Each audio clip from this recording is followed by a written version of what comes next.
सर्वमंगल मांगल्ये शिवे सर्वार्थ साधिके शरणे त्र्यंबके गौरी नारायणी नमस्तुते। जय माता दी।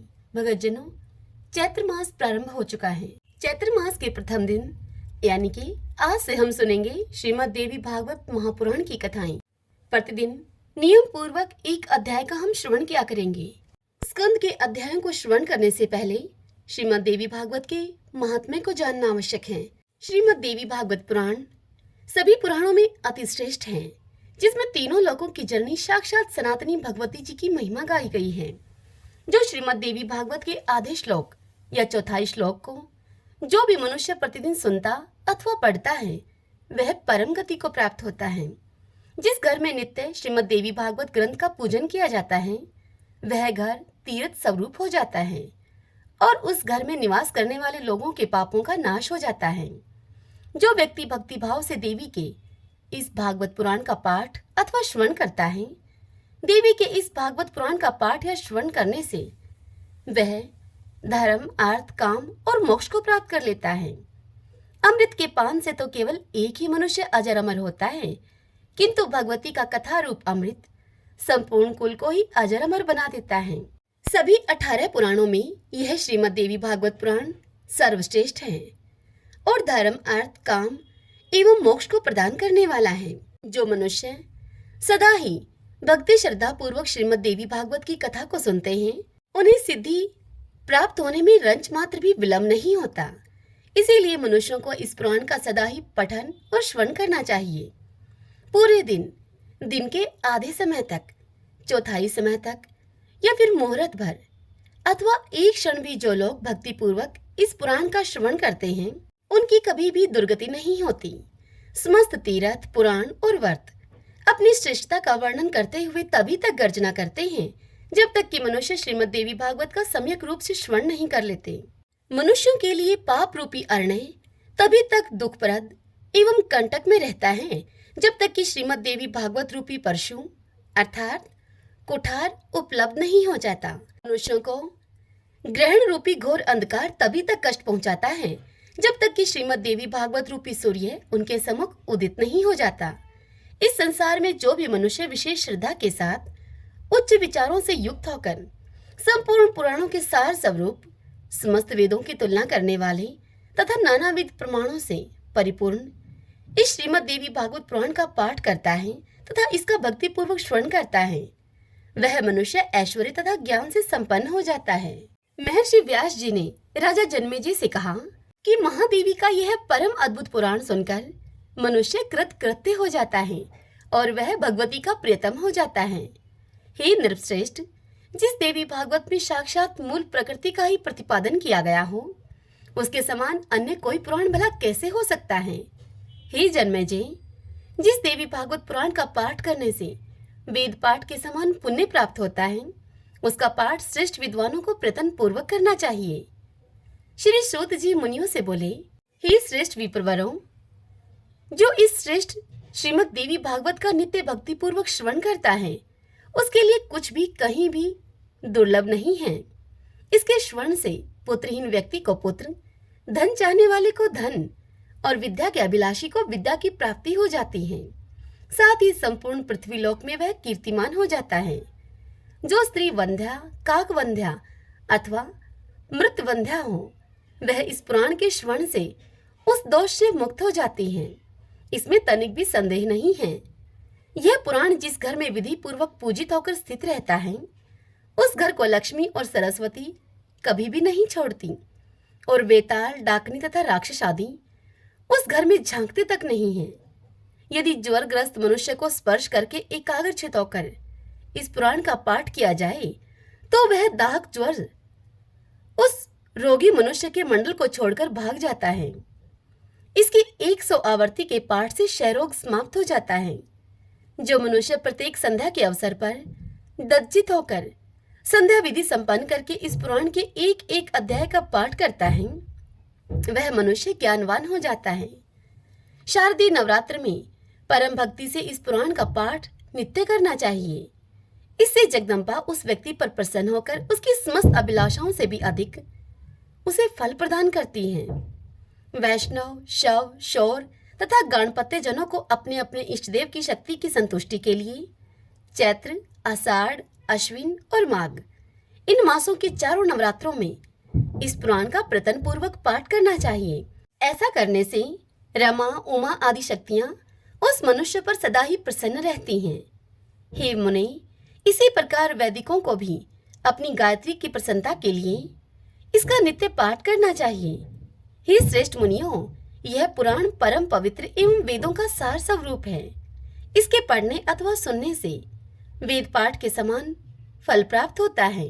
इस पुराण का प्रकाट्य इसी पुराण में बताया गया है। जब भगवान वेदव्यास जी ने अपने पुत्र श्री शुकदेव जी को गृहस्थ आश्रम ग्रहण करने का परामर्श दिया, तो ज्ञान मार्ग के उपासक श्री शुकदेव जी ने प्रवृत्ति मार्ग को स्वीकार नहीं किया। तब वेदव्यास जी ने मोक्ष मार्ग के अभिलाषी अपने पुत्र शुकदेव मुनि से कहा कि हे महाभाग, तुम मेरे द्वारा रचित वेद तुल्य श्रीमद् देवी भागवत महापुराण को पढ़ो। इसमें 12 स्कंद हैं।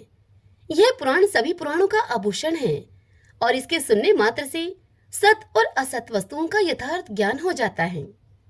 व्यास जी ने इस पुराण के प्रकाट्य की कथा बताते हुए आगे कहा अपने पुत्र से कि हे महामते, एक समय की बात है जब महाप्रलय अवस्था में एकार्णव के मध्य वटपत्र पर भगवान विष्णु बाल रूप में शयन कर रहे थे और बड़े ही विचार मगन थे वे कि किस चिदात्मा शक्ति ने मुझे इस बाल रूप में उत्पन्न किया है। उस शक्ति को मैं कैसे जानूं? उसी समय आदि शक्ति भगवती ने आकाशवाणी के रूप में आदि श्लोक में ही संपूर्ण अर्थ को प्रदान करने वाले ज्ञान को बताते हुए उनसे कहा, सर्वं खल विद्यमेवाहं नान्यदस्ति सनातनम। अर्थात सब कुछ मैं ही हूँ और दूसरा कोई भी सनातन नहीं है। इस आकाशवाणी को सुनकर भगवान बाल मुकुंद सोचने लगे कि इस सत्य वचन का उच्चारण भला किसने किया। उस कहने वाले को मैं कैसे जानूं, वह स्त्री है या पुरुष। तब बाल रूप में उत्पन्न हुए भगवान विष्णु ने उस श्लोकार्ध रूपी भागवत को अपने हृदय में धारण कर लिया। वे उसके अर्थ पर चिंतन करने लगे और बार बार उस श्लोक का उच्चारण करने लगे। बाल मुकुंद को चिंतातुर देखकर उसी समय भगवती पराशक्ति शंख चक्र धारण किए हुए चतुर्भुजा महादेवी के रूप में अपनी सखियों के सहित वहां पर प्रकट हो गई। वे दिव्य वस्त्र आभूषणों से अलंकृत थीं और उनका स्वरूप बड़ा ही शांत था। वे मंद मंद मुस्कुरा रही थीं। उन भगवती का दर्शन करके भगवान विष्णु बड़े ही विस्मय में पड़ गए और उन्होंने उन देवी से पूछा, हे देवी, कुछ समय पूर्व मैंने जो आधा श्लोक सुना वह परम रहस्यमय वचन किसने कहा था? यह मुझे बताने की आप कृपा करें। इस पर देवी ने उनसे कहा कि मैं सगुण रूपा चतुर्भुजा भगवती हूँ। सभी गुणों का आलय होते हुए भी मैं निर्गुणा भी हूँ। वह आधा श्लोक निर्गुणा पराशक्ति ने ही कहा था। आप इसे सब वेदों का तत्स्वरूप कल्याणकारी और पुण्यप्रद श्रीमद् देवी भागवत समझिए। पुण्यम भागवंतम विद्धिम वेदिसारम शुभावहम। आप इसे सदा अपने चित्त में रखिए और कभी विस्मृत न कीजिए। यह सब शास्त्रों का सार है और भगवती महाविद्या के द्वारा प्रकाशित किया गया है। तीनों लोकों में इससे बढ़कर अन्य कुछ भी ज्ञातव्य नहीं है। ऐसा कहकर देवी अंतर्ध्यान हो गई और भगवान विष्णु ने वह श्लोकार्ध देवी भागवत रूपी मंत्र अपने हृदय देश में सदा के लिए धारण कर लिया।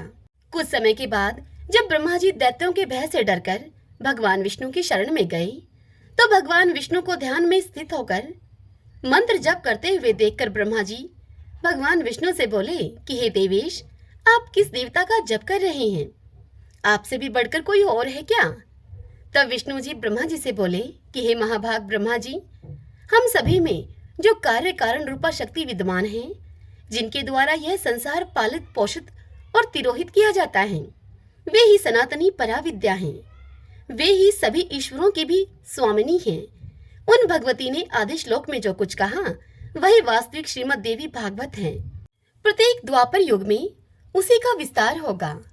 इतना कहने के अनंतर व्यास जी ने शुकदेव जी से फिर से कहा कि हे महाभाग शुकदेव। तब ब्रह्मा जी ने उस भागवत का संग्रह किया और उन्होंने इसे अपने पुत्र नारद जी को सुनाया। पूर्व काल में वही भागवत देव ऋषि नारद जी ने मुझे दिया और फिर मैंने इसे 12 स्कंदों में विस्तृत किया। हे पुत्र शुकदेव, यह पुराण वेद तुल्य है। सर्ग, प्रतिसर्ग आदि 5 लक्षणों से युक्त है यह पुराण तथा भगवती के उत्तम चरित्रों से ओतप्रोत है।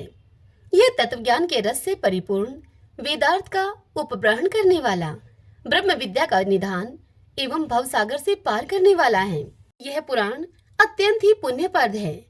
तुम इसके 18,000 श्लोकों को हृदयंगम कर लो, अपने हृदय में बिठा लो। यह पुराण पाठ तथा श्रवण करने वाले के लिए अज्ञान का नाश करने वाला, दिव्य ज्ञान रूपी सूर्य का बोध कराने वाला, सुखप्रद, शांतिदायक, धन्य, दीर्घ आयु प्रदान करने वाला, कल्याणकारी तथा पुत्र पौत्रों की वृद्धि करने वाला है। इस प्रकार से वेद व्यास जी के द्वारा प्रेरित किए जाने पर व्यास जी के शिष्य सूत जी ने तथा श्री शुकदेव जी ने श्लोकार्थ से विस्तृत हुए श्रीमद् देवी भागवत पुराण का अध्ययन किया। भगवती की कृपा से भगवान बाल मुकुंद को जो आदि श्लोक में देवी भागवत प्राप्त हुआ, उसे ब्रह्मा जी ने ग्रहण किया और फिर उसी को व्यास जी ने 12 स्कंदों में विस्तृत किया। वही देवी भागवत हम सबको प्राप्त हुआ। यह भगवती आदिशक्ति तथा भगवान वेद व्यास जी का जीवों पर महान अनुग्रह है। आइए भगतजनों, अब हम श्रीमद् देवी भागवत महात्म्य का प्रथम अध्याय श्रवण करते हैं। अभी तक जो आपने सुना वह श्रीमद् देवी भागवत की महिमा और उनके प्रकाट्य का वर्णन था। ओम श्री गणेशाय नमो नमः, श्री जगदम्बिकाय नमो नमः। ओम ऐं ह्रीं क्लीं चामुंडाय विच्चे। जगत के सृष्टि कार्य में जो उत्पत्ति रूपा, रक्षा कार्य में पालन शक्ति रूपा, संहार कार्य में रुद्र रूपा है, संपूर्ण विश्व प्रपंच जिनके लिए क्रीड़ा स्वरूप है, जो परा पश्यंती, मध्यमा तथा वैखरी वाणी में अभिव्यक्त होती हैं और जो ब्रह्मा, विष्णु, महेश्वर के द्वारा निरंतर आराधित हैं, वे प्रसन्न चित्त वाली देवी भगवती मेरी वाणी को परिशुद्ध करें, मेरी वाणी को अलंकृत करें। बद्रिकाश्रम निवासी प्रसिद्ध ऋषि श्री नारायण तथा नरों में श्रेष्ठ श्री नर भगवती सरस्वती और महर्षि वेदव्यास को प्रणाम करने के बाद ही इस पुराण का पाठ प्रवचन करना चाहिए। ऋषिगण बोले सूत जी से कि हे महामते सूत जी, हे व्यास शिष्य, आप दीर्घजीवी हो। आप हम लोगों को नानाविध पुण्य प्रदायनी तथा मनोहारिणी कथाएं सुनाते रहते हैं। भगवान विष्णु के सर्व पाप विनाशक, परम पवित्र एवं उन अवतार कथाओं से संबंधित अद्भुत चरित्रों को हमने भक्ति पूर्वक आपसे सुना और इसी प्रकार हमने भगवान शिव के अलौकिक चरित्र सुने तथा भस्म और रुद्राक्ष के ऐतिहासिक महात्म्य का श्रवण आपके मुखारविंद से किया। हम लोग अब एक ऐसी पावन कथा सुनना चाहते हैं जो बिना प्रयास के ही मनुष्यों को भोग एवं मोक्ष को प्रदान करने में पूर्ण रूप में सहायक हो। हे महाभाग सूत जी, इसलिए अब आप उस कथा का हमसे वर्णन करें जिसके द्वारा मानव कलयुग में भी सिद्धियां प्राप्त कर ले, क्योंकि हम आपसे बढ़कर किसी अन्य को नहीं जानते हैं जो हमारी शंकाओं का निवारण कर सके। ऋषियों की इस बात को सुनकर सूत जी उनसे बोले कि हे महाभाग ऋषियों, आप लोगों ने लोक कल्याण की भावना से अत्यंत ही उत्तम प्रश्न किया है, इसलिए मैं आप सभी के लिए समस्त शास्त्रों का जो सार है उसे पूर्ण रूप से आपको बतलाऊंगा। समस्त तीर्थ, पुराण और वर्त अपनी श्रेष्ठता का वर्णन करते हुए तभी तक गर्जना करते हैं जब तक कि मनुष्य श्रीमद् देवी भागवत का सम्यक रूप से श्रवण नहीं कर लेते। मनुष्यों के लिए पाप रूपी अरण्य तभी तक दुखप्रद एवं कंटक में रहता है जब तक कि श्रीमद् देवी भागवत रूपी परशु अर्थात कुठार उन्हें उपलब्ध नहीं हो जाता। मनुष्यों को ग्रहण रूपी घोर अंधकार तभी तक कष्ट पहुंचाता है जब तक कि श्रीमद् देवी भागवत रूपी सूर्य उनके सम्मुख उदित नहीं हो जाते। यह सुनकर ऋषिगण सूत जी से बोले कि हे वक्ताओं में श्रेष्ठ महाभाग सूत जी, अब आप हमें बताइए कि वह श्रीमद् देवी भागवत पुराण कैसा है और उसके श्रवण की विधि क्या है। उस पुराण को कितने दिनों में सुनना चाहिए, उसके श्रवण की अवधि में पूजन का विधान क्या है, प्राचीन काल में किन किन मनुष्यों ने इसे सुना है और उनकी कौन कौन सी कामनाएं पूर्ण हुई हैं। यह सुनकर सूत जी मुनियों से बोले, प्राचीन काल में पराशर ऋषि के द्वारा सत्यवती के गर्भ से विष्णु के अंश स्वरूप मुनि व्यास उत्पन्न हुए, जिन्होंने वेदों का 4 विभाग करके उन्हें अपने शिष्यों को पढ़ाया। पतितों, ब्राह्मण धमों, वेदाध्ययन के अनाधिकारियों, स्त्रियों एवं दूषित बुद्धि वाले मनुष्यों को धर्म का ज्ञान कैसे हो। अपने मन में ऐसा विचार करके भगवान बादरायण व्यास जी ने उनके धर्म ज्ञानार्थ पुराण संहिता का प्रणयन किया। उन भगवान व्यास मुनि ने 18 पुराणों एवं महाभारत का प्रणयन करके सर्वप्रथम मुझे ही पढ़ाया। उन पुराणों में श्रीमद् देवी भागवत पुराण भोग एवं मोक्ष को देने वाला है। व्यास जी ने राजा जन्मेजय को यह पुराण स्वयं सुनाया था। पूर्व काल में इन जन्मेजय के पिता राजा परीक्षित तक्षक नाग के द्वारा काट लिए गए। अतः पिता की संशुद्धि और शुभ गति के लिए राजा ने तीनों लोकों की जननी देवी भगवती का विधिवत पूजन अर्चन करके 9 दिनों तक व्यास जी के मुखारविंद से इस श्रीमद् देवी भागवत पुराण का श्रवण किया था। इस नवाह यज्ञ के संपूर्ण हो जाने पर राजा परीक्षित ने उसी समय दिव्य रूप धारण करके देवी का सालोक्य प्राप्त किया। राजा जन्मेजय अपने पिता की दिव्य गति को देखकर और महर्षि वेदव्यास जी की विधिवत पूजा करके परम प्रसन्न हुए। सभी 18 पुराणों में यह श्रीमद् देवी भागवत पुराण सर्वश्रेष्ठ है। धर्म, अर्थ, काम और मोक्ष को प्रदान करने वाला है। जो लोग सदा ही भक्ति श्रद्धा पूर्वक श्रीमद् देवी भागवत की कथा को सुनते हैं, उन्हें सिद्धि प्राप्त होने में रंज मात्र भी विलंब नहीं होता। इसीलिए मनुष्यों को इस पुराण का सदा ही पठन और श्रवण करना चाहिए। पूरे दिन के आधे समय तक, चौथाई समय तक, मुहूर्त भर या फिर एक क्षण भी जो लोग भक्तिपूर्वक इसका श्रवण करते हैं, उनकी कभी भी दुर्गति नहीं होती। मनुष्य सभी यज्ञों, तीर्थों और दान आदि शुभ कर्मों का जो भी फल प्राप्त करता है, वही फल उसे केवल एक बार श्रीमद् देवी भागवत पुराण के श्रवण से प्राप्त हो जाता है। सतयुग आदि युगों में तो अनेक प्रकार के धर्मों का विधान था, किंतु कलयुग में तो पुराण श्रवण के अतिरिक्त मनुष्यों के लिए अन्य कोई सरल धर्म विहित नहीं है। कलयुग में धर्म एवं सदाचार से रहित तथा अल्प आयु वाले मनुष्यों के कल्याण के लिए महर्षि वेदव्यास जी ने अमृत रस में श्रीमद् देवी भागवत नामक पुराण की रचना की। अमृत के पान से तो केवल एक ही मनुष्य अजर अमर होता है, किंतु भगवती का कथा रूप अमृत संपूर्ण कुल को ही अजर अमर बना देता है। श्रीमद् देवी भागवत की कथा श्रवण में महीनों तथा दिनों का कोई भी नियम नहीं है, इसलिए मानवों के द्वारा इसका सदा ही सेवन अर्थात पठन और श्रवण किया जाना चाहिए। अश्विन, चैत्र, माघ और आषाढ़ इन महीनों के चारों नवरात्रों में इस पुराण का श्रवण विशेष फल प्रदान करता है। इसलिए श्रीमद् देवी भागवत का यह नवहा यज्ञ समस्त पुण्य कर्मों से अधिक फलदायक होने के कारण मनुष्यों के लिए विशेष पुण्यप्रद कहा गया है। जो कलुषित हृदय वाले, पापी, मूर्ख, मित्रद्रोही, वेदों की निंदा करने वाले, हिंसा में रत रहने वाले और नास्तिक मार्ग का अनुसरण करने वाले मनुष्य हैं, वे भी कलयुग में इस नवहा यज्ञ के अनुष्ठान से पवित्र हो जाते हैं।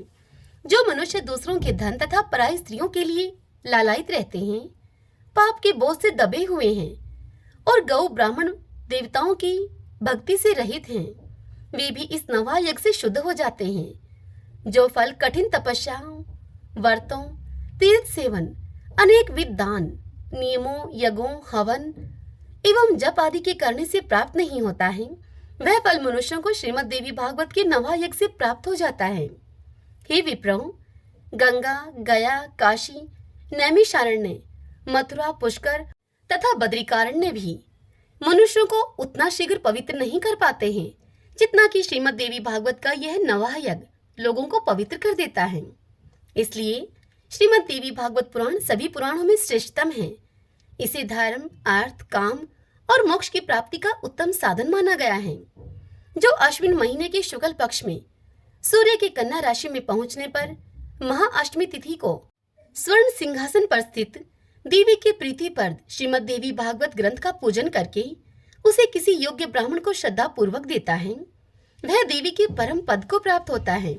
जो मनुष्य प्रतिदिन श्रीमद् देवी भागवत पुराण के एक अथवा आधे श्लोक का भी भक्ति पूर्वक पाठ करता है, वह जगदम्बा का कृपा पात्र हो जाता है। महामारी से उत्पन्न उपद्रवों के भीषण भय तथा समस्त प्रकार के उत्पात जैसे कि उल्कापात, भूकंप, अतिवृष्टि, अनावृष्टि आदि इस श्रीमद् देवी भागवत पुराण के श्रवण मात्र से विनष्ट हो जाते हैं। बाल ग्रहों अर्थात स्कंद ग्रह, स्कंद पस्मार ग्रह, शकुनी, रेवती, पूतना, अंधपूतना, शीत पूतना, मुख मिंडिका और नैगमेश यह ग्रह हैं तथा भूत प्रेत आदि से उत्पन्न भय इस श्रीमद् देवी भागवत पुराण के श्रवण से बहुत दूर से ही भाग जाते हैं। जो व्यक्ति भक्ति भाव से देवी के इस भागवत पुराण का पठन अथवा श्रवण करता है, वह मनुष्य धर्म, अर्थ, काम और मोक्ष को प्राप्त कर लेता है। इस श्रीमद् देवी भागवत पुराण के श्रवण से वसुदेव जी प्रसेन को खोजने के लिए गए हुए और बहुत समय तक न लौटे हुए अपने प्रिय पुत्र श्री कृष्ण को प्राप्त करके प्रसन्न हुए। जो मनुष्य भक्ति पूर्वक इस श्रीमद् देवी भागवत पुराण की कथा को पढ़ता है अथवा इसका श्रवण करता है, वह भोग और मोक्ष दोनों को ही प्राप्त कर लेता है। अमृत स्वरूप इस श्रीमद् देवी भागवत के श्रवण से पुत्रहीन मनुष्य पुत्रवान हो जाता है, दरिद्र व्यक्ति धन से संपन्न हो जाता है और रोगग्रस्त मनुष्य रोग से मुक्त हो जाता है।